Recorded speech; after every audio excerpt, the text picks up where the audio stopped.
लोगों को मरना था। त्रिएक प्रभु की स्तुति करेंगे, पिता को, पुत्र को और पवित्र आत्मा को, आदि में, अब और सदा के लिए, युगानुयुग महिमा महिमा महामहिमा उसी को मिले। आमीन। पिता के, पुत्र के और पवित्र आत्मा के नाम से आमीन।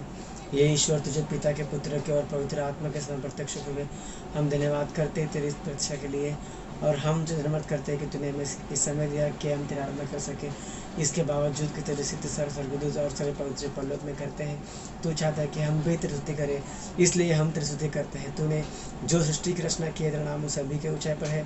सारे सृष्टि के साथ साथ हम भी उसे नमस्कार करते हैं।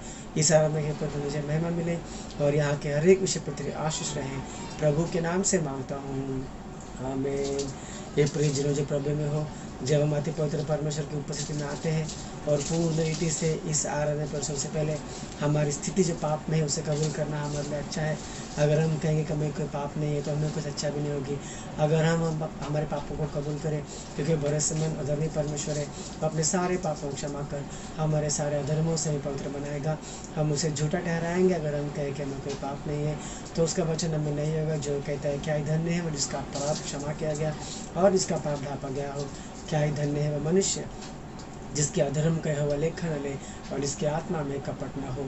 हम सब हमारे पापों को कबूल करें, मुसाफत करिए। दोस्तों, हे पवित्र परमेश्वर, हम हमारे जन्म से, कर्म से पापी हैं, हमारे ख्यालों से, दृष्टि से पापी हैं, सुनने से, बोलने से हम पापी हैं, बर्ताव से, क्रियाओं से हम पापी हैं। हमें कोई योग्यता नहीं कि तेरी कृपा हम पर हो, हमें क्षमा कर, या हम तेरे नाम से मांगते हैं, आमीन। प्रियजनों, पिता अपना प्रेम जो अपरंपार है, विश्वासियों के सही पापों को क्षमा कर रहा है, वह हमारे पापों को कभी याद में रहेगा। उस पिता की हम नित्य स्तुति करेंगे। हे पिता, तू सारे पापियों को घृणा करना था क्योंकि तू पवित्र है, लेकिन तू ऐसे न कर, सभी को अपने करीब लेकर क्षमा कर रहा है, इसलिए हम आपको वंदित करते हैं, आमीन। सभी प्रमुख स्तुति करते हैं। हे पिता, पृथ्वी अंबर से बढ़कर, सोने शाम से बढ़कर यह जो महान उपहार जो पवित्र शास्त्र में दिया है, इसलिए हम तेरी स्तुति करते हैं। तो हमें स्वयं बताने वाली सारी बातें इस किताब में रखा है, इसलिए हम तेरी स्तुति करते हैं, आमीन। हमारे विश्वास शपथ कहेंगे।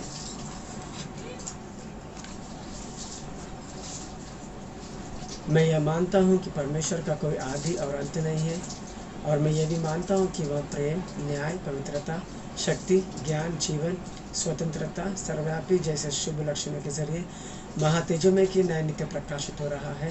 मैं यह मानता हूँ कि प्रभु यीशु अपने रूप में मनुष्य के न्याय और अपने अनादि सत्य के जरिए परमेश्वर के न्याय चलते हुए अनमोल वचनों से, उपकारों से, बड़े चमत्कारों से मेरे पाप, मेरी बीमारियाँ, मेरे दोष अपने सलीब पर लेकर मरने से और कब्र से तीसरे दिन बाहर निकलकर परलोक जाने के जरिए अपने सत्य प्रभुता और प्यार को साबित किया है, और अब वह सभी के लिए विज्ञापन प्रार्थना कर रहा है। और मैं यह भी मानता हूँ कि वह दूसरी बार अपनी कलीसिया को लेने बादलों पर आने वाला है। जो जो छूट गए हैं उन्हें 7 साल के परिश्रम में रहेंगे। फिर यीशु और यीशु का विरोधी दोनों के बीच जो युद्ध होगा, यीशु का विरोधी जो झूठा नबी है नरक में डाल दिया जाएगा। शैतान 1000 साल तक पाताल में बंदी बना रहेगा। उसके पश्चात प्रभु पृथ्वी पर 1000 साल राज करेगा। फिर वह सजीवों एवं मृतकों को सुनवाई देगा। मैं यह मानता हूँ प्रभु जब शैतान को पाताल में छुड़ाएगा, वह पृथ्वी पर आकर गोग मागोग नामक सेना अपने लिए चुनेगा। वह परमेश्वर से युद्ध करेगा और परमेश्वर के जरिए पराजित कर दिया जाएगा, और परमेश्वर उसे नरक में डाल देगा। और मैं यह मानता हूँ कि इसके पश्चात वह सभी का न्याय करेगा और अविश्वासियों को नरक में भेज देगा। मैं यह मानता हूँ कि प्रभु यीशु परलोक में और भूलोक में भी रहेगा, क्योंकि पृथ्वी के सारे पवित्र लोग एक ही कलीसिया के न्याय है। इस कारण पृथ्वी परलोक का एक भाग होगा। मैं पवित्र आत्मा को मानता हूँ, और मैं यह भी मानता हूँ कि वह पिता और पुत्र के साथ एक परमेश्वर के न्याय रहकर कार्य कर रहा है, और इनके उत्तेजना से ही पवित्र ग्रंथ लिखित रूप से आया है। इनके उजाला करने पर ही वह ग्रंथ समझ में आएगा। उद्धार जो पिता ने अपने उद्देश्य में रखा है, अर्थात पुत्र अपने अनमोल लहू से जो उद्धार रखा है, वो पवित्र आत्मा ही के जरिए विश्वासी तक पहुँचाया जाएगा। और मैं यह मानता हूँ कि वो भी पिता पुत्र के समान आराधना लेने लायक परमेश्वर है।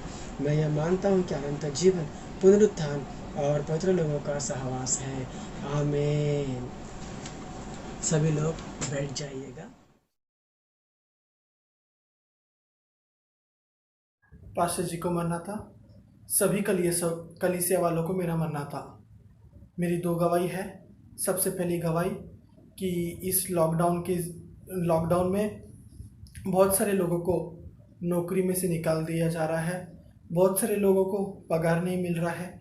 जितने दिन भरे हैं सिर्फ उतने दिन का ही पगार मिल रहा है। वैसे ही मैं भी एक प्राइवेट स्कूल में काम करता हूँ और 15 मार्च तक मैंने स्कूल में काम किया। मार्च महीने का पूरा पगार तो मिल गया, लेकिन अप्रैल महीने का पगार मई महीने में मिलने वाला था और ऐसे लग रहा था कि कभी मिलेगा या नहीं मिलेगा, ऐसे डर मन में था। लेकिन मैंने सिर्फ विश्वास से हर रोज़ प्रभु से प्रार्थना करता हूँ। मैं रोज़ उपस्थिति की सारणी, रोज़ सन्निधि में बैठता हूँ और प्रभु से सिर्फ एक ही मांगता हूँ। सीढ़ियों की प्रार्थना में चौथे बात में लिखा है कि मेरे शरीर को, मेरे प्राण को, मेरी आत्मा को और वो सब कुछ जो मेरा है हिफाजत के लिए तेरे वश में कर रहा हूँ करके चौथी सीढ़ियों की प्रार्थना में है। उसके माध्यम से मैं प्रभु को मेरे काम को सौंपता था और उस काम के माध्यम से प्रभु से बोलता था कि प्रभु तू मेरी रक्षा कर, मेरे काम की भी रक्षा कर करके और मुझे पगार पानी समय पर मिलने दे करके। ऐसे ही अप्रैल महीने में स्कूल से बहुत सारी बुरी खबर आने लगी कि बहुत सारे लोग को निकाल रहे हैं, बहुत सारे लोग को फ़ोन करके बोल रहे हैं कि तुम लोग को निकाल दिया जा रहा है करके, तुम लोग अभी स्कूल चालू भी होता है तो भी तुम लोग नहीं आना है करके। बहुत सारे टेंशन्स में मैंने सिर्फ और सिर्फ घुटने टेक कर प्रभु से प्रार्थना की और प्रभु से मांगा, प्रभु के सामने रखा और प्रभु ने मेरी बात मानकर मुझे अब तक कुछ नहीं होने दिया।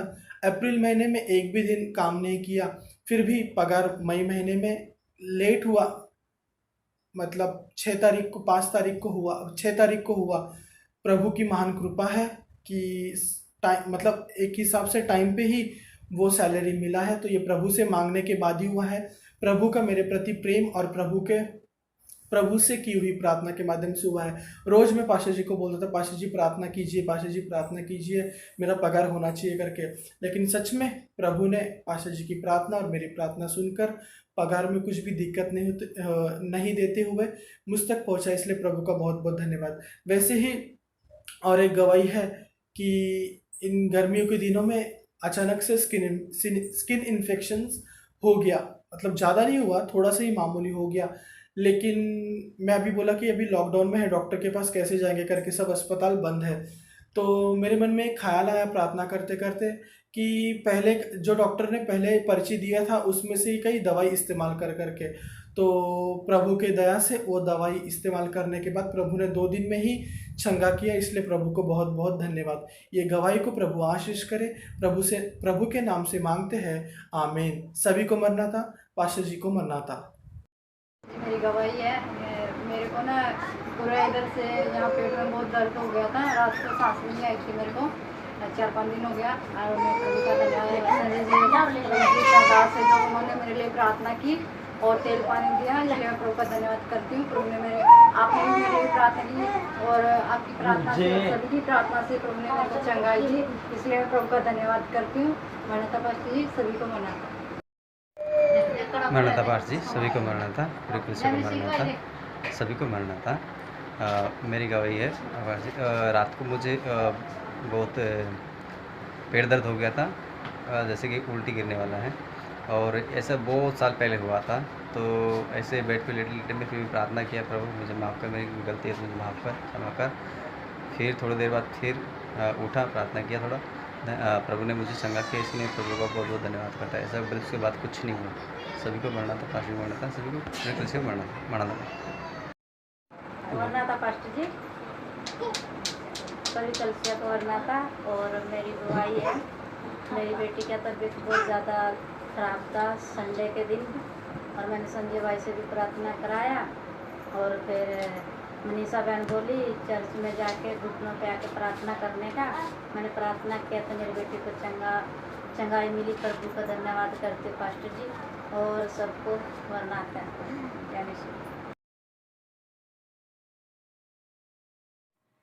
सभी को मरना था, पास्टर जी को मरना था, पास्टर अम्मा जी को मरना था, पूरी कैसे सभी को मरना था। निर्गमन की किताब उसका 15वां अध्याय 23 वचन से लेके 27 तक मैं पढ़ने जा, ध्यान दीजिए। फिर मारा नामक एक स्थान पर पहुँचे। वहाँ का पानी खारा था, उसे वे न पी सके, इस कारण उस स्थान का नाम मारा पड़ा। तब वे यह कहकर मूसा के विरुद्ध बकबक करने लगे, हम क्या पिएं? तब मूसा ने यहोवा की दुहाई दी और यहोवा ने उसे एक पौधा बतला दिया, जिसे जब उसने पानी में डाला तब वह पानी मीठा हो गया। वहीं यहोवा ने उनके लिए एक विधि और नियम बनाया, और वहीं उसने यह कहकर उनकी परीक्षा की, यदि तू अपने परमेश्वर यहोवा का वचन तन मन से सुने और जो उसकी दृष्टि में ठीक है वही करे, और उसकी आज्ञाओं पर कान लगाए और उसकी सब विधियों को माने, तो जितने रोग मैंने मिस्रियों पर भेजे हैं उनमें से एक भी तुझ पर न भेजूंगा, क्योंकि मैं तुम्हारा चंगा करने वाला यहोवा हूँ। तब वे एलीम को आए, जहाँ पानी के 12 सोते और 70 खजूर के पेड़ थे, और वहाँ उन्होंने जल के पास डेरे खड़े किए। आमीन। सभी को मरना था, पाशी मरना था, मरना था। पाशी जी को मरना था, पाशी जी के परिवार को मरना था, सभी कलीसिया वालों को मेरा मरना था। यूहन्ना रचित सुसमाचार उसका अध्याय 4 21 से लेकर 24 तक हम पढ़ेंगे। यीशु ने उससे कहा, हे नारी, मेरी बात का विश्वास कर कि वह समय आता है कि तुम न तो इस पहाड़ पर पिता की आराधना करोगे, न यरूशलेम में। तुम जिसे नहीं जानते उसकी आराधना करते हो, और हम जिसे जानते हैं उसकी आराधना करते हैं, क्योंकि उद्धार यहूदियों में से है। परंतु वह समय आता है, वरन अब भी है, जिसमें सच्चे भक्त पिता की आराधना आत्मा और सच्चाई से करेंगे, क्योंकि पिता अपने लिए ऐसे ही आराधकों को ढूंढता है। परमेश्वर आत्मा है, और अवश्य है कि उसकी आराधना करने वाले आत्मा और सच्चाई से आराधना करें। आमीन। मन्ना था, पास्टर जी को मरना था और सभी को मेरा मरना था। हम पढ़ेंगे प्रकाशित वाक्य का 8वां अध्याय, उसमें 1 से 11। जब उसने 7वीं मुहर खोली तो स्वर्ग में आधे घंटे तक सन्नाटा छा गया। तब मैंने उन 7 स्वर्गदूतों को देखा जो परमेश्वर के सामने खड़े रहते हैं, और उन्हें 7 तुरहियां दी गई। फिर एक और स्वर्गदूत सोने का धूपदान लिए हुए आया और वेदी के निकट खड़ा हुआ, और उसको बहुत धूप दिया गया कि सब पवित्र लोगों की प्रार्थनाओं के साथ सोने की उन वेदी पर जो सिंहासन के सामने है चढ़ाए। उस धूप का धुआं पवित्र लोगों की प्रार्थनाओं सहित स्वर्गदूत के हाथ से परमेश्वर के सामने पहुंच गया। तब स्वर्गदूत ने धूपदान लेकर उसमें वेदी की आग भरी और पृथ्वी पर डाल दी, और गर्जन और शब्द और बिजलियां और भूकंप होने लगे। तब वे 7 स्वर्गदूत जिनके पास 7 तुरहियां थी उन्हें फूंकने को तैयार हुए। पहले स्वर्गदूत ने तुरही फूंकी, और लहू से मिले हुए ओले और आग उत्पन्न हुई और पृथ्वी पर डाली गई, और पृथ्वी की 1/3 जल गई, और पेड़ों की 1/3 जल गई, और सब हरी घास भी जल गई। दूसरे स्वर्गदूत ने तुरही फूंकी तो मानो आग सा जलता हुआ एक बड़ा पहाड़ समुद्र में डाला गया, और समुद्र का 1/3 लहू हो गया, और समुद्र के 1/3 प्राणी मर गए, और 1/3 जहाज नष्ट हो गए। तीसरे स्वर्गदूत ने तुरही फूंकी, और एक बड़ा तारा जो मशाल के समान जलता था स्वर्ग से टूटा, और नदियों की 1/3 पर और पानी के 7 सोतों पर आ पड़ा। उस तारे का नाम नागदौना है, और 1/3 पानी नागदौना सा कड़वा हो गया, और बहुत से मनुष्य उस पानी के कड़वे हो जाने से मर गए। आमीन। पास्टर जी को मरना था, सभी को मरना था। सभी लोगों को मरना था। वचन निकालेंगे प्रकाशित वाक्य उसका 8वां अध्याय, उसका 10 और 11 पढ़ेंगे। और तीसरे स्वर्गदूत ने तुरही फूंकी, और एक बड़ा तारा जो मशाल की किनाई जलता था स्वर्ग से टूटा, और नदियों की 1/3 पर और पानी के सोतों पर आ पड़ा। और उस तारे का नाम नागदौना कहलाता है, और 1/3 पानी नाग दौना सा कड़वा हो गया और 72 मनुष्य उस पानी के कड़वे हो जाने से मर गए। आमीन। प्रार्थना करेंगे। प्यारे प्रभु जी, मैं धन्यवाद करता हूँ पिता इस समय के लिए प्रभु तूने मैं दिया। प्रभु तेरा वचन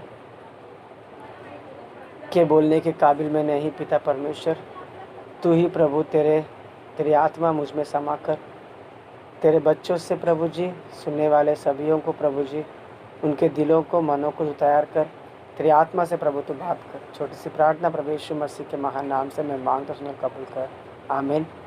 पिता पुत्र पवित्र आत्मा तेरे प्रभु की आशीष तुम पर, तुम्हारे परिवार, तुम्हारे काम काजों पर सदा सर्वदा बनता रहे। आमीन। प्रभु की महान कृपा से इस 5वें महीने के दूसरे संडे में प्रभु ने प्रवेश किया, इसलिए हम प्रभु के शुक्रगुजार हैं। दोस्तों,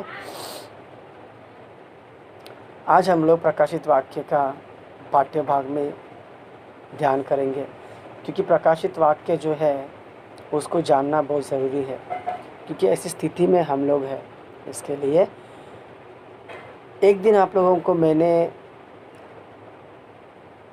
वचन बोला था, आप लोग को याद होगा, ज़रा याद करो कि आदि और अंत, अल्फ़ा ओमेगा, आदि में भी यही सुसमाचार और अंत में भी जी उठने के बाद भी यही सुसमाचार। आदि में भी प्रभु भोजन, यानी मरने के पहले भी प्रभु भोजन, जी उठने के बाद भी प्रभु भोजन, रोटी तोड़ना, हाँ, और सुसमाचार बांटो, सेवा करो, ये सब तभी भी था और अभी भी है करके मैंने आप लोगों को बताया था। हाँ दोस्तों, बाइबल में पूरे 66 किताबें, 66 किताबों में से सभी किताबें लगभग बीती हुई बातों को दर्शाती है, परंतु प्रकाशित वाक्य जो है वो आने वाले कल को दर्शाता है। भविष्यवाणी यानी ज्योतिष, कल क्या होगा, दुनिया क्या होगा, अंत कैसा रहेगा, ये सब बातें हमें जानने के लिए, हमें जानकारी देने के लिए, हमें मालूम करवाने के लिए, हमारे तक ये जानकारी, हमारे तक ही नहीं पूरी दुनिया वालों के पास ये जानकारी पहुंचने के लिए बाइबल में छपाया गया है। और दुनिया में सबसे ज़्यादा बिकने वाली चीज़ बाइबल है। दुनिया में सबसे ज़्यादा प्रिंट होने वाला किताब बाइबल है। दुनिया में सबसे ज़्यादा लोग मानने वाली चीज़ भी किताब बाइबल ही है। तो इसके लिए इसी में सारी बातें लिखी है प्रकाशित वाक्य में। इसीलिए प्रकाशित वाक्य शुरू होने के पहले ही, पहले अध्याय में ही प्रभु ने लिखवा के रखा है कि इसकी लिखी गई बातों को पढ़ने वाला, सुनने वाला, मानने वाला धन्य है कर कर। क्योंकि ये ऐसे नहीं लगना चाहिए कि ये क्या ऐसे होने वाला है, क्या ऐसे ही होगा और ऐसे ही हो रहा है और आगे भी ऐसे ही होगा। इसके लिए प्रकाशित वाक्य को जानना बहुत ज़रूरी है। शैतान को पसंद नहीं है कि इस प्रकाशित वाक्य को हम पढ़ें। जब दाऊद के ज़माने में, जब सौल राजा एशिया के बच्चे लोगों को अब राजा बनाने के लिए, अभिषेक करने के लिए तेल लेकर उसके घर पे गया, तो सभी बड़े बड़े बेटों को वो दिखाता है, मगर प्रभु कहता है ये नहीं, ये नहीं, ये नहीं, ये नहीं, ये नहीं, कुछ भी नहीं, कोई भी नहीं, सब बेटे ख़त्म हो गए। फिर बाद में उसके पिता को, एशिया को पूछता है वो नबी, क्या तुम्हारे इतने ही बेटे हैं? उसका पिता बोलता है आखिरी वाला बच्चा है, परंतु वो आखिरी है, वो भेड़ बकरी चराने के लिए गया है। तो बोलते हैं उसको बुलाओ उसको, शायद वही होगा। तो उस आखिरी वाले को बुलाया। दोस्तों, वो आखिरी वाला ही राजा बना। वैसे ही प्रकाशित वाक्य का किताब आखिरी है दोस्तों। अभी उसी को पहला आना है, अभी उसी का राज होगा, अभी उसी में की बातें पूरे होंगे। तो वो समय आ गया है कि हम धीरे धीरे करके प्रकाशित वाक्य को जानें। ओके, प्रकाशित वाक्य जो है उसमें 7 संख्या बहुत अनमोल है। 7 ज्योतियाँ, 7 नक्षत्र, हाँ, 7 सिंग वाला, 7 कलिसिया, 7 आत्मा वाला, ये सारे 7 7 7 7 बहुत है। हाँ, तो वैसे ही 7 विपत्तियाँ, और ये जो 7 स्वर्गदूत, 7 तुरही फूंकने वाले, और 7 मुहर, और 7 पात्र, यानी उंडेले जाने वाला पात्र, कटोरे। तो दोस्तों, तकलीफ़ों में सबसे पहले 7 कटोरे है, और उसके बाद वाला तकलीफ़ है 7 मुहर। पहला मुहर खुलेगा तो क्या होगा, दूसरा मुहर खुलेगा तो क्या होगा, तीसरा मुहर खुलेगा तो क्या होगा, चौथा, ऐसे 7 मुहर है। उसके बाद ये 7 तुरहिया, पहला तुरही खुलने, इस 8वें अध्याय का पूरा अध्याय 7 तुरही फूंकने वालों पर है। तो पहला तुरही फूंकी गई तो क्या हुआ, दूसरी तुरही फूंकी गई तो क्या हुआ। अब हम जानेंगे तीसरी तुरही फूंकी गई तो क्या हुआ। तीसरी और तीसरे स्वर्गदूत ने, यानी एक एक तुरही फूंकने के लिए एक एक स्वर्गदूत, तो 7 तुरही फूंकने के लिए 7 स्वर्गदूत। और तीसरे स्वर्गदूत ने तुरही फूंकी, और एक बड़ा तारा जो मशाल की नाई जलता था स्वर्ग से टूटा। दोस्तों, आसमान में तारे, आसमान में क्या क्या है, सूरज, चाँद और तारागण, ठीक है, ग्रह, ये सब आसमान में है। तो दोस्तों, तुरही जो है वो कब फूंकते हैं। तुरही एक युद्ध की घोषणा है। तुरही फूंकने पर सारे लड़ाकू लोग मैदान में उतर आते हैं। मैदान में होते ही पहले से ही, परंतु लड़ाई स्टार्ट नहीं होती है। जब तुरही फूंकी जाती है तब लड़ाई शुरू होने का संकेत या ग्रीन सिग्नल मिलता है। ग्रीन सिग्नल मिलता है। दोस्तों, ये एक युद्ध की तरह है परमेश्वर की ओर से और पृथ्वी के लोगों के, पृथ्वी के लिए। वैसे ही और प्रकाशित वाक्य 8वां अध्याय 10वां वचन में लिखा है, और तीसरे स्वर्गदूत ने तुरही फूंकी। दोस्तों, 2 तुरही हो गई है। समय कभी मिलेगा तो हम लोग इस तुरही के बारे में और मुहर के बारे में जानेंगे। आज हम जानेंगे तीसरी तुरही।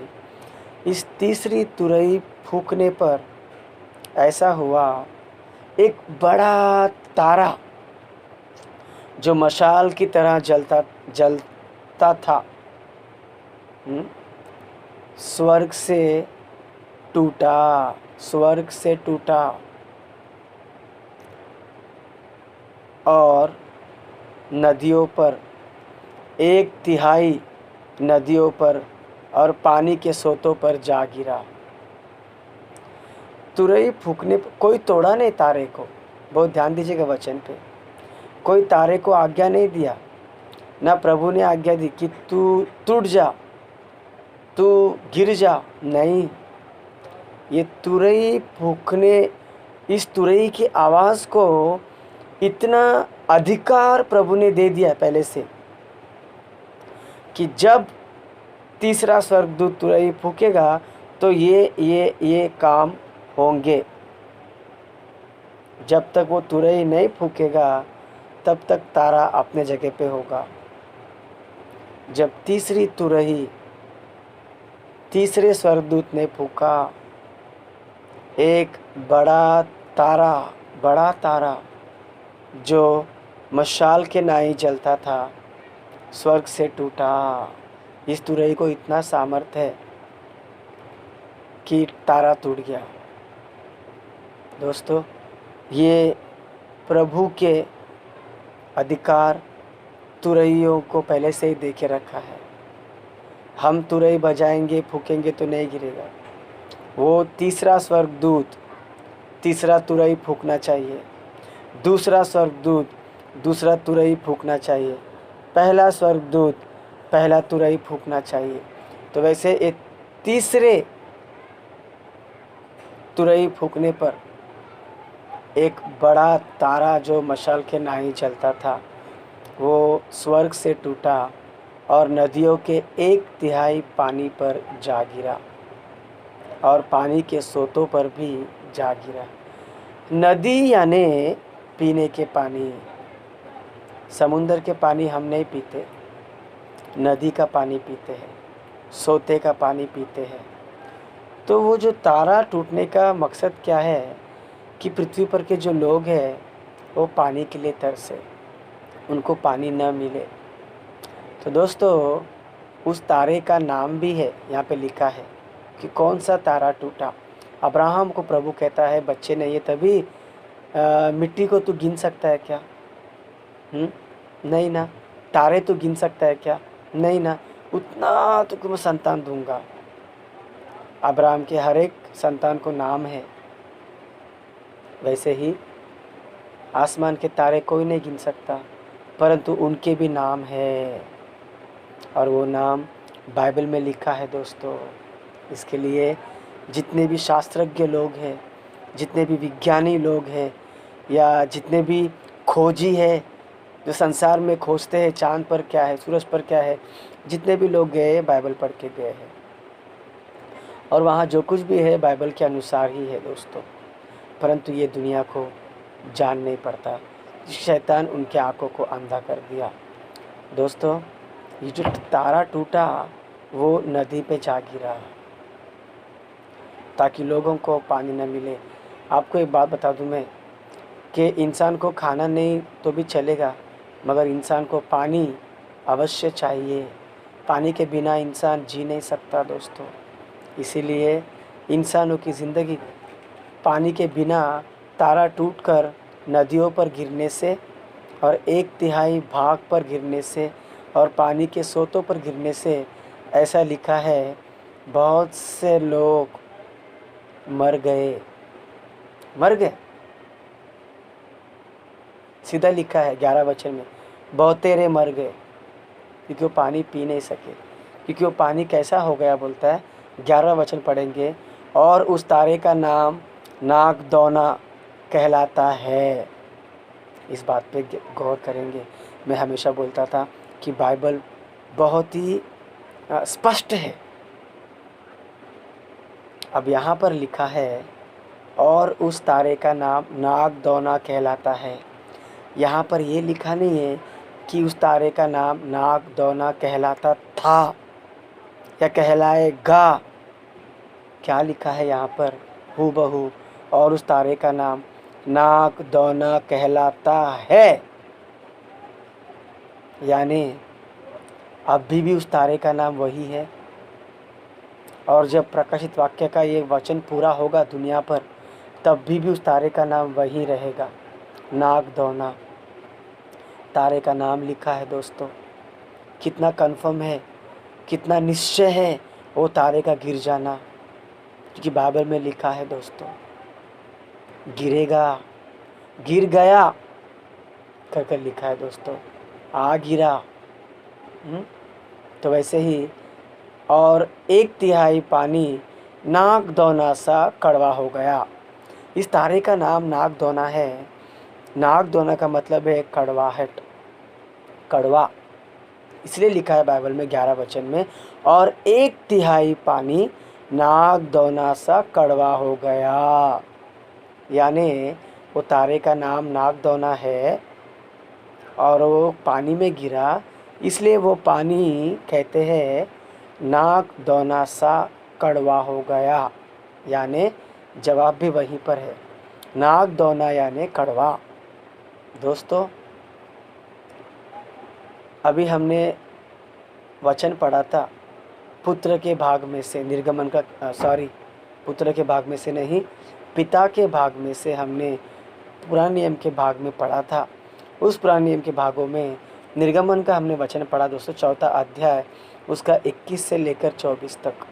दोस्तों मैंने शुरुआत भी यही की ना आपको, आदि और अंत। मरने के पहले भी सुसमाचार यीशु मसीह ने किया, मरने के जी उठने के बाद भी सुसमाचार किया। मरने के पहले भी प्रभु ने सभी को चुनकर सुसमाचार का काम सौंपा। जी उठने के बाद भी प्रभु ने सभी को दर्शन देकर, हाँ, चुनकर सुसमाचार का काम दिया। आदि और अंत वही है, अल्फ़ा और ओमेगा वही है दोस्तों। जो पहले हुआ वो अभी भी होगा, जो पहले हुआ वो बाद में भी होगा दोस्तों। उसी प्रकार से परमेश्वर का वचन जो पहले है वो अभी भी है, क्योंकि वही परमेश्वर है जो कल, आज और कल एक परमेश्वर है दोस्तों। देखो निर्गमन में लिखा है 4 अध्याय 21 से लेकर 24 तक, जब परमेश्वर यहोवा मिस्र देश से अपने लोगों को जब फिरौन के हाथ से छुड़ा के लेके आता है, तब लाल समुंदर जब वो पार करवाता है, उसके बाद वो एक पानी के सोते के पास आकर, हाँ, बसते हैं। और वो पानी बहुत ही कड़वा होता है और उसका नाम मारा का मतलब है कड़वा, और कड़वा होता है दोस्तों। और तब भी बहुत से लोग वो पानी को नहीं पी सके। उसी प्रकार से जब लोग जाकर तंग आकर मूसा को दुहाई देते हैं और प्रार्थना करने को बोलते हैं, तब मूसा जब प्रार्थना करता है तब परमेश्वर उसे एक पेड़ दिखाता है, बोलता है ये पेड़ की डाली उसमें डालो, तब उसका कड़वापन हटकर वो मिठास बन जाता है। वही पेड़ यीशु मसीह है जो पेड़ पर मर गया है। हाँ दोस्तों, जो पेड़ की डाली पर मर गया है वही यीशु मसीह है। एक बात बताओ मैं आपको, 7 प्रकार के या फिर 5 प्रकार के वेद है। उसके ऋग्वेद में ये लिखा है कि जो मनुष्य पेड़ पर मरेगा वही जगत का उद्धारक होगा। इस बात को सभी लोग छुपा के रखते हैं। वैसे ही जो परमेश्वर यहोवा ने जो पेड़ की डाली बताई है वह यीशु मसीह ही है दोस्तों। उसने खुद सारा कड़वापन लिया। जब वो प्यासा था उस पेड़ की डाली पर, हाँ, तब उसने प्यास बुझाने की मांग की, तब लोगों ने उसको कड़वाहट दिया। ठीक है, तो वैसे ही दोस्तों, तो प्रभु ने, यहोवा ने निर्गमन की किताब में उनकी परीक्षा ली और वो पानी को मीठा करने के बाद प्रभु ने उनको वहाँ पर अपना आज्ञा दिया कि तुम मेरे नियमों को पालन करोगे, मेरे आज्ञा को मानोगे, तो मिस्र देश में जो भी रोग आए हैं उनमें से एक भी मैं तुमको आने को नहीं दूंगा। और फिर परमेश्वर ने उनको मानने को सिखाया और सिखाने के बाद में उनको 12 पानी के सोते के पास और 70 खजूर के पेड़ के पास बिठाया दोस्तों। पानी ही पानी, पानी ही पानी, पानी ही पानी, पानी ही पानी। नहाओ, धो, पियो, कुछ भी करो, पानी ख़त्म नहीं होगा, क्योंकि पानी का सोता कभी ख़त्म नहीं होता दोस्तों। वो बहते रहता है, बहते रहता है, बहते रहता है, बहते रहता है, बहते रहता है।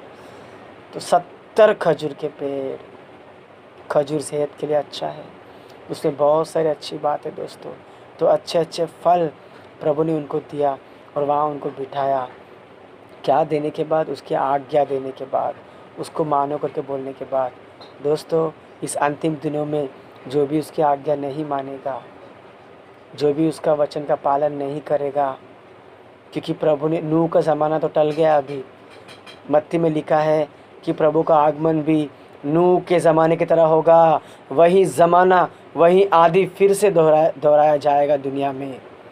लोग ब्याह करेंगे, ब्याहे जाएंगे, हाँ, और शराब के नशे में होंगे, अपनी मनमानी करेंगे, बलात्कार करेंगे, हाँ, होश में नहीं रहेंगे, सच्चाई को यकीन नहीं करेंगे, कोई बाइबल नहीं पढ़ेंगे, कोई प्रभु की उपासना नहीं करेंगे। अचानक प्रभु आ जाएगा दोस्तों। अभी जो कोरोना वायरस चल रहा है उसके लिए मैंने आज ये प्रकाशित वाक्य लिया है। कोरोना वायरस के लिए कितने लोग मर गए आपको बता दूं मैं, अगर हिसाब किताब, तो टाइम वेस्ट हो जाएगा।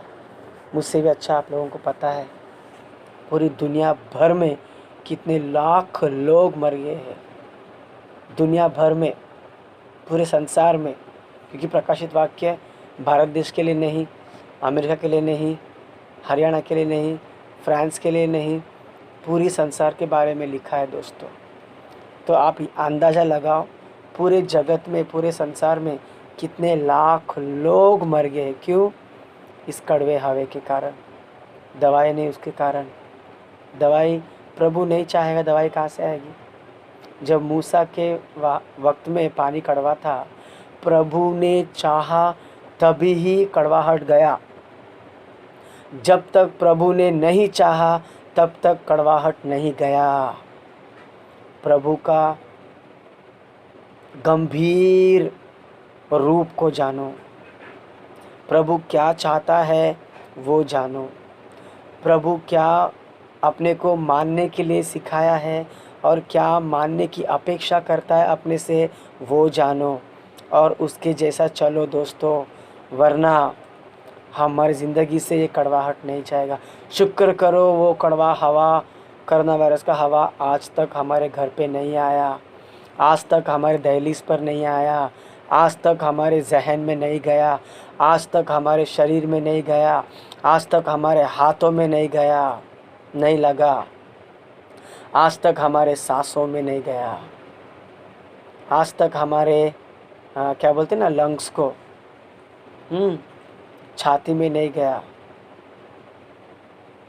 फेफड़े बोलते हैं लंग्स को, फेफड़े, क्योंकि ऐसे डॉक्टरों का कहना है ये जो वायरस है वो हाथों से आँख, नाक और मुंह के ज़रिए वो अपने गले में उतरता है और गले में 4 दिन तक रहता है। इस 4 दिन तक अगर वो वायरस को ख़त्म नहीं किया तुम लोग, तो वो तुमको ख़त्म करेगी, वो फेफड़े में उतरती है।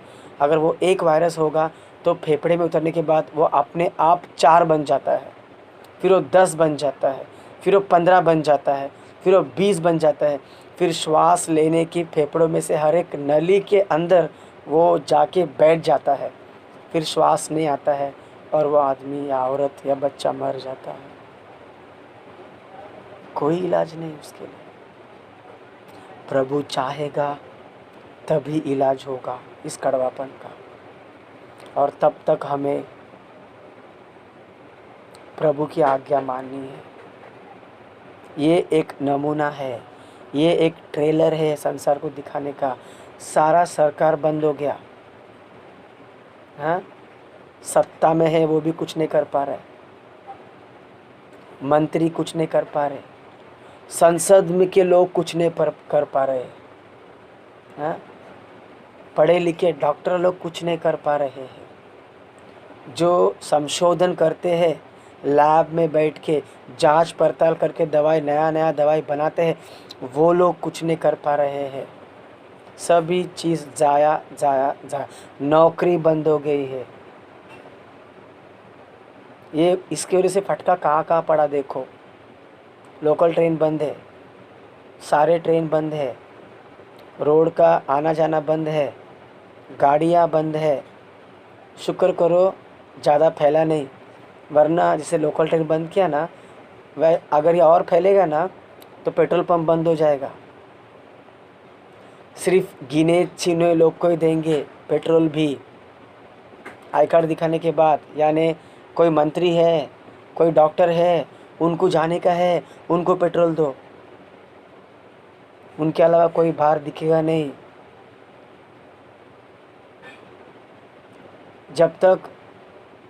जब तक इंसानियत बनी है तब तक राशन मिलेगा, और ख़राब हो जाएगा ना तो अपना कपड़ा संभालने की बारी आएगी। जियो या मरो। अगर बहुत फैलेगा ना तो कोई बंदा दुकान नहीं खोलेगा, सब अपने अपने जान बचा के लेंगे, कोई बंदा काम पे नहीं जाएगा अगर बहुत फैला तो। एक बार सोचो दोस्तों, अगर बहुत फैलेगा तो क्या हो जाएगा, कहाँ कहाँ असर पड़ेगा।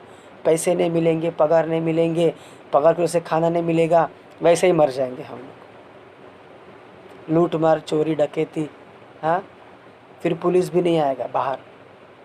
बाहर निकला, नसीब से ये हवा में नहीं फैलता है, यानी कम फैलता है हवा से।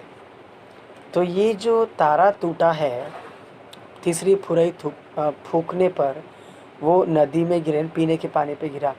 दूसरा तारा टूटता है ना वो समुंदर में जा गिरता।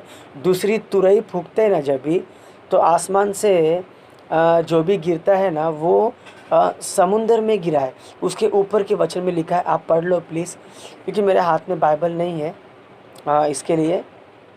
जब दूसरी तुरई उसके ऊपर ही 7 6 5 4 3 यहीं पर लिखा है, पहली तुरई फूकी तो क्या हुआ, हाँ दूसरी तुरई फूकी तो क्या हुआ।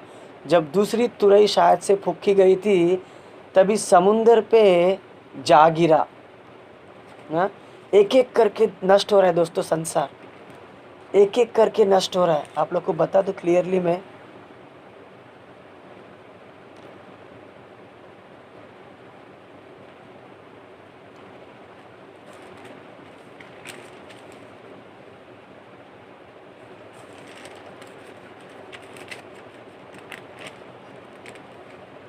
एक सेकेंड।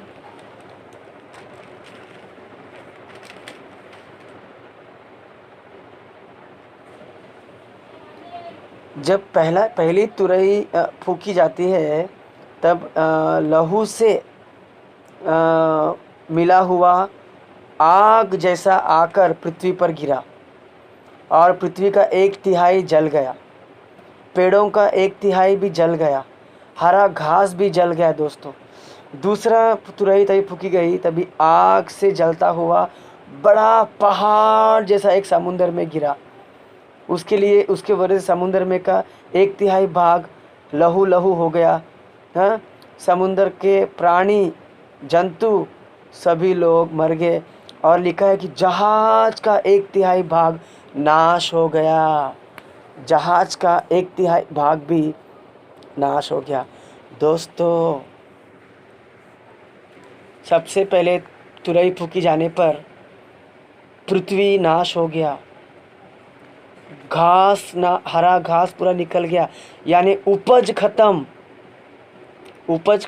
धान खत्म। जैसे अभी कोई कुछ नहीं कर सक रहा है ना, वैसे तभी भी कोई कुछ नहीं कर सकेगा। दूसरा तुरई फूकने पर समुंदर पर जा गिरा और 1/3 समुंदर नष्ट हो गया। समुंदर में मिलने वाले मछली, हाँ खेकड़े, जंतु, प्राणी सब गए और जहाज भी गया, यानी यातायात ख़त्म। जैसे लोकल ट्रेन बंद है, पेट्रोल नहीं लेके आ सकेंगे, हवाई जहाज़ बंद है, तो कम से कम समुंदर से तो हम लोग दुबई जाके पेट्रोल लेके आ सकते हैं, वहाँ पेट्रोल मिलता है दोस्तों। अब समुंदर के रास्ते बंद, जहाज नाश हो गए। पहले धान गया, खाना ख़त्म, अभी पानी मतलब दूसरे पहले में धान चला गया, उपज गया, दूसरे में यातायात चला गया, हाँ मछली भी नहीं खा सकेंगे वो भी गया, और तीसरे में पानी भी गया। खाना, पानी, यातायात सब खत्म, सब खत्म। इतना डेंजर होने वाला है आगे, और बहुत ज़्यादा विस्तार में बताने के लिए समय नहीं है, वरना जो बताना है वो नहीं बता पाऊँगा मैं।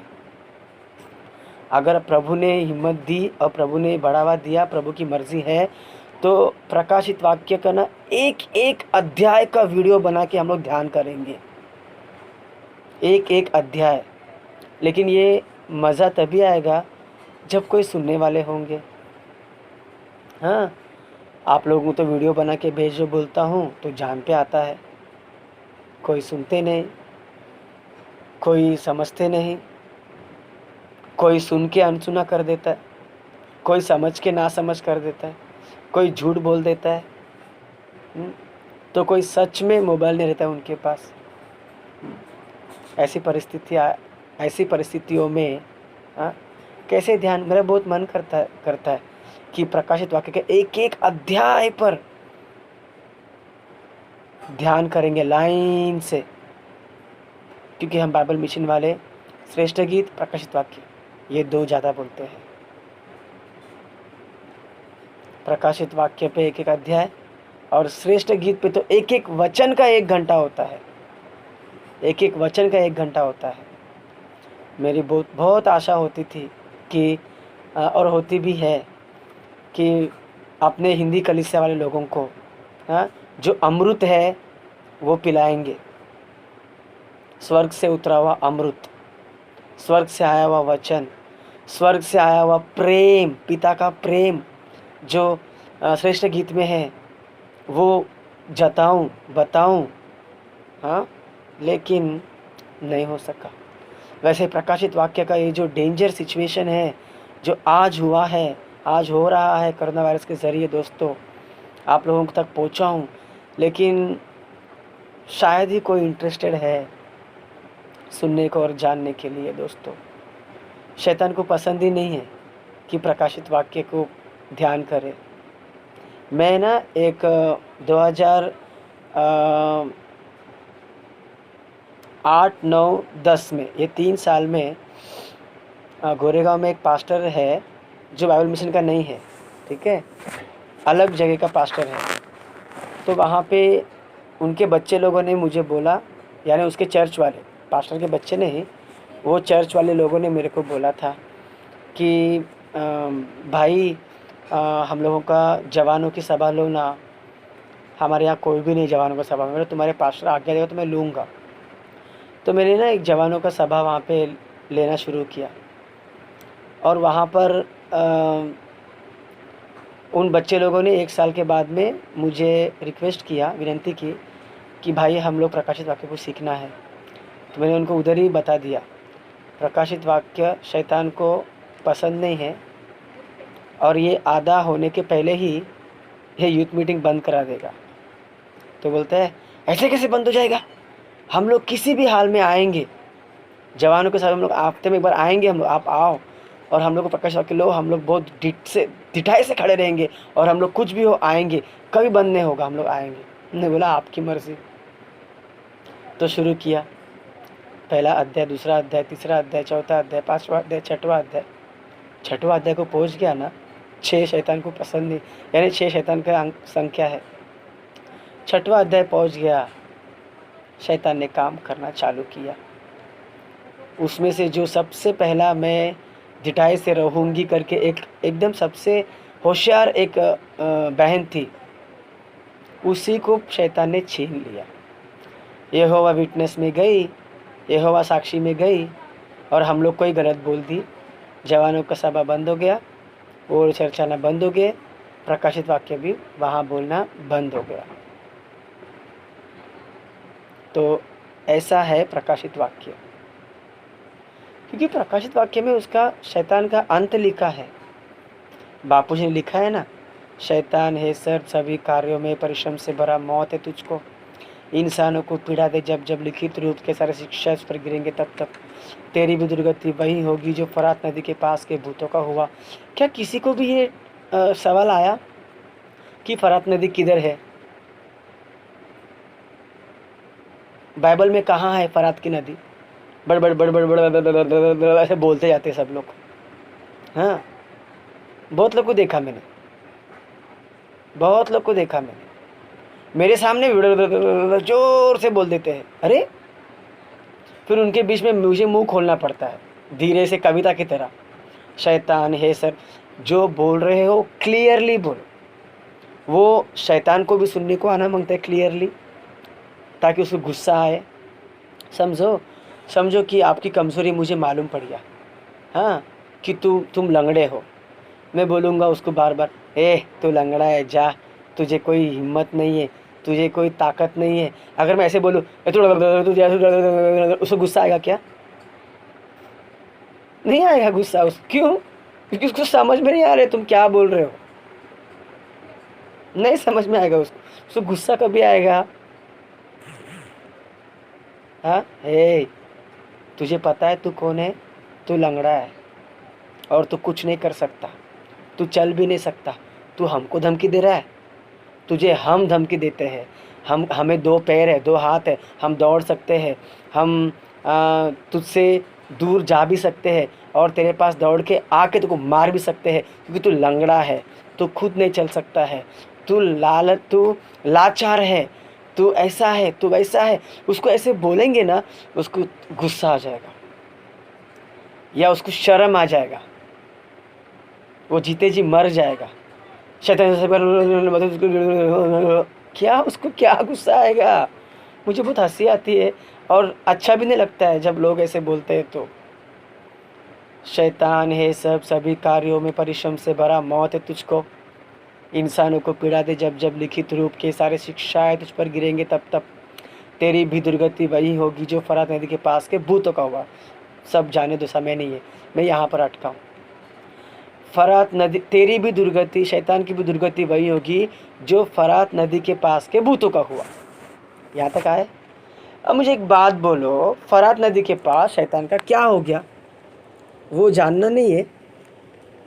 मैं देख रहा हूँ कोई भी पूछे कि, या फिर खोजे कोई भी कि फरात नदी है किधर, हाँ फरात नदी किधर है,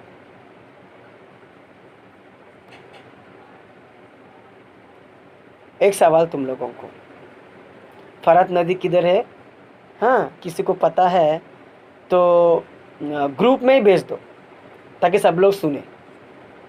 ये वचन होने के बाद में जब भी कभी तुमको मालूम पड़े तो बड़े तहबीद से और बड़ी इज्जत से किधर लिखा है फरात नदी क्या है वो बोल दो पहले, और उस फरात नदी के पास शैतान का क्या अंत हुआ। क्योंकि तेरी बापूजी बोलता है कि तेरी दुर्गति वही होगी जो फरात नदी के पास के भूतों का हो गया।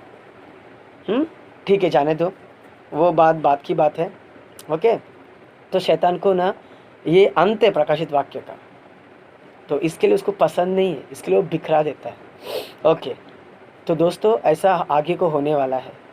तो वही एक शुक्र मानो सब नष्ट नहीं हुआ, 1/3 ज़मीन गया, 1/3 समुंदर गया, 1/3 जहाज गए, और 1/3 नदी के पानी गया, और 1/3 सोते गए। शायद थोड़ा सा बाकी है, वो थोड़ा विश्वासी लोगों को जो अंत तक डटे रहे, जो तब तक प्रभु की आज्ञा पे रहे, शायद उनके लिए है। क्योंकि मैं शायद ही बोलूँगा अभी, शायद उनके लिए है। क्योंकि जो प्रभु की आज्ञा मानकर फिर उनके देश को, फिर उनके राज्य को, फिर उनकी नौकरी को, फिर उनकी कमाई को सब छोड़ के आए थे, और आते ही मुश्किल में पड़े। उस मुश्किल घड़ी में भी कोई फिर उनके पास लौट के गए नहीं, उनका ही जान बचा, उनका ही जान बचा। और जान बचने के बाद तुरंत कड़वा पानी मिला, और जो लोग दोबारा मूसा प्रभु के बच्चे के पास गए हैं उसी को वो पानी मिला। तो हमें भी हर हाल में प्रभु के पास रहना है। बीमारी हो, वायरस हो, शैतान का बाधा हो, पीड़ा हो, सभी लोग जान लो, हाँ जो भी पीड़ा है प्रभु को छोड़ना नहीं चाहिए, प्रभु को त्यागना नहीं चाहिए।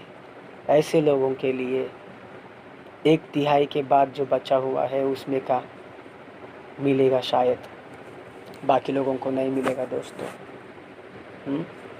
तो कोरोना वायरस के लोग भी मर गए, कितने सारे लोग मर गए, और यहाँ पर भी लिखा है कि बहुतेरे मर गए। ये शुरुआत है, शुरुआत नहीं है, ये नमूना है, नमूना जगत को दिखाने के लिए ये नमूना है। मसीह लोग जान लो कि ये नमूना है दोस्तों, आगे अभी पिक्चर बाकी है, बहुत होने वाला है।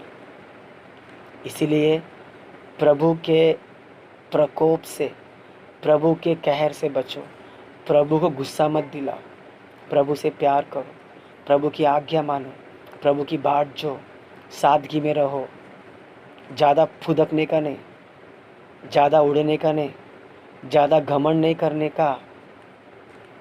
आज हमारे पास पैसा है तो घमंड नहीं करने का, आज नौकरी है घमंड नहीं करने का, आज सुंदरता है घमंड नहीं करने का, आज उपवास रहने की ताकत है घमंड नहीं करने का। दोस्तों ये ध्यान रखो, बिल्कुल घमंड, क्योंकि घमंड के आगे नाश चलता है, सॉरी नाश के आगे घमंड चलता है। नाश के आगे घमंड चलता है, इसके लिए घमंड मत करो, नाश हो जाओगे दोस्तों। तो तीसरा तारे का नाम क्या है?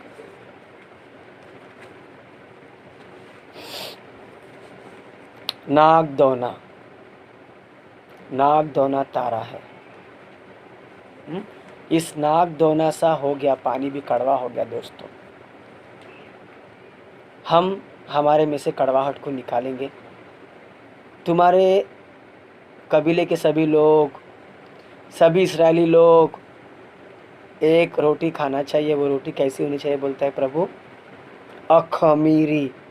अखमीरी। तो हमारे अंदर से खमीरी को हटा दो। खटाई, कड़वा सब पाप को दर्शाता है। इसके लिए दोस्तों अंतिम दिनों में हम लोग है, ज़्यादा भक्ति होनी चाहिए, ज़्यादा शक्ति, ज़्यादा वरदान होना चाहिए।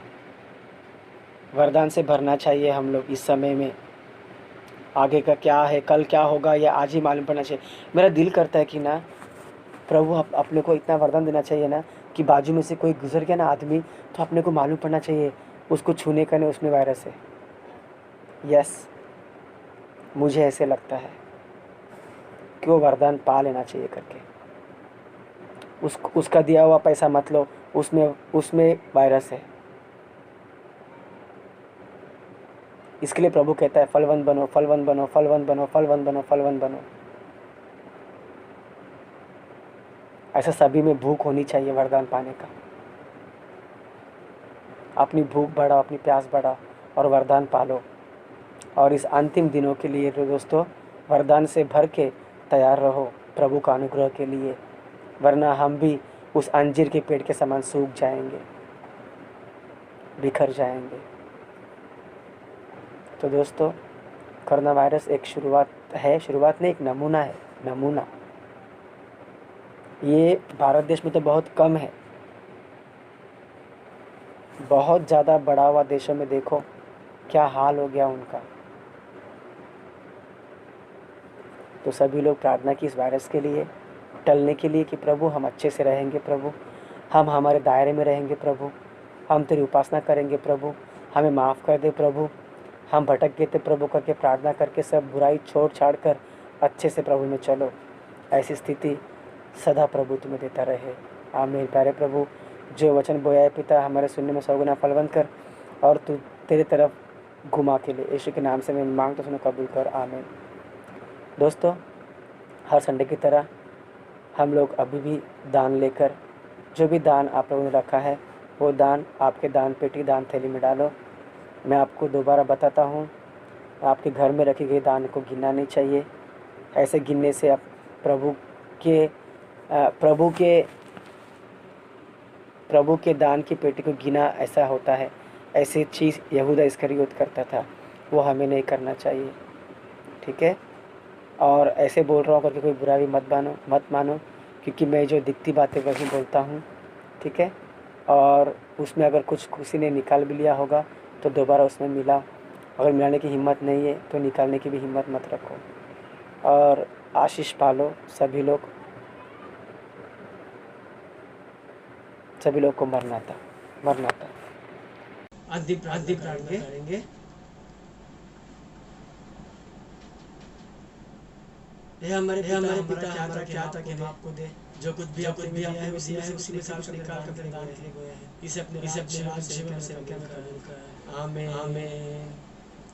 हे ईश्वर तू सर्वव्यापी है, सारी सृष्टि को तेरा समाचार पहुंचाना, सारे मजहब के लोगों को समाचार पहुंचाना। तेरी कलीसिया विश्वास सीखती है, वैसे ही संसार को भी शक्ति से तेरे सामने खड़े रह सके। मजहब के बातों को विषय के विवाद प्रचार परीक्षाएं पापों से होने वाले सबसे बचाए रखना। अकाल के रोग के समय में अज्ञानता के जरिए के जरिए की तरफ कर ले। उन सारे कामों में तेरा आशीर्वाद ढेर जो संसार के लिए कार जाए विश्वासियों को तेरे आत्मा से भरकर प्रभु यीशु के आगमन के लिए तैयार कर। हर परिवार वालों को, गरीबों को, पाठशालाओं को, अनाथ शालाओं को, बाइबल सोसाइटी को, हर व्यवसाय पर, धरती पर, निर्जन प्रदेशों में भी हवा पर यात्रा करने वाले यात्रियों को सरकार के कामों पहरे के स्वाधीन दे।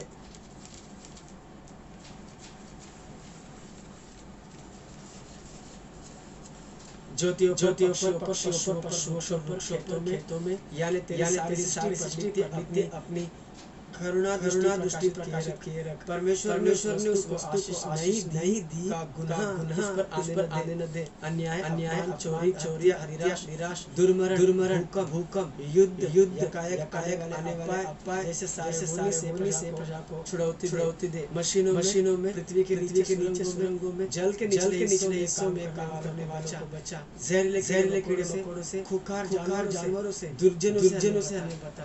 प्रभु जी धन्यवाद करता पिता।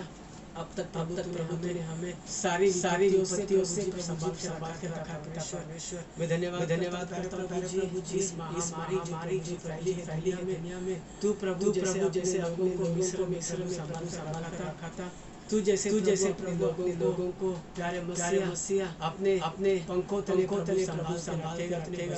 वचन से क्या बताया जा रहा है। ऐसे ही तेरे लोगों को जो मेमने के लहू गए हैं, जो मेमने के लहू में विश्वास करते हैं, जो मेमने के लहू में सहभागी होते हैं, उन सभी को प्रभु जी तू हर एक महामारी से हर एक आपत्ति से प्रभु जी दिन दोपहर जाने वाले प्रभु सारे बीमारी से बचाया है। इसके धन्यवाद करता पिता।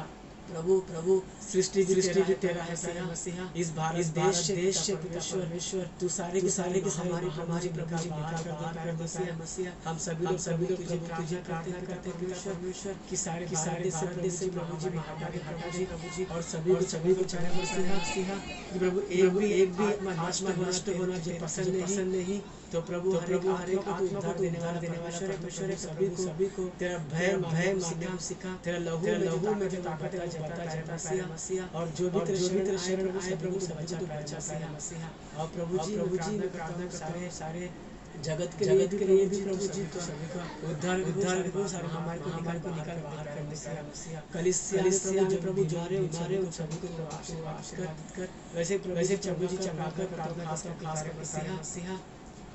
नाला सुपारा कलीसिया प्रभु जी जो प्रभु जी 3 साल का बच्चा जो प्रभु जी बीमार प्रभु जी बुरे शैतान के शक में इसके गिर के बंधन में है सारे छुटकारा दिला। और प्रभु से तू आशीर्वाद कर मसीहा। प्रभु जी जो ये आराधना प्रभु जी पूरी तरीके से प्रभु जी सुन रहे हैं बैठे हैं स्वागत कर। जो बात में प्रभु को समर्पित करता हूँ। मानता हूँ पानी करता हूँ उससे कहीं अधिक देने की चाह करता है पिता। हमारे प्रार्थना को उचित समय होने के कारण शीघ्र आने वाले यीशु के द्वारा कबूल मांगते हैं। आमीन। हे पिता तुझे करना बन जाए तेरा राज्य तेरी इच्छा पृथ्वी पर भी हो। आज हमारे हमें दे। इस प्रकार हमने आपको किया है उसी प्रकार तू भी हमारा क्षमा कर। और हमें बुराई से बचा। राज पराक्रम और महिमा से तेरे आमीन। प्रवेश हो जैसे इब्लिस से काम करनाश। प्रवेश हो जैसे इब्लिस से काम करनाश। प्रवेश अनंत जय हो इब्लिस से काम करनाश। हालेलुया स्तुति। आमीन। आशीष लेंगे। यहोवा तुझे आशीष दे और तेरी रक्षा करे। यहोवा अपने मुख पर चमकाए और अनुग्रह करे। यहोवा अपने मुख करे और तुझे शांति दे।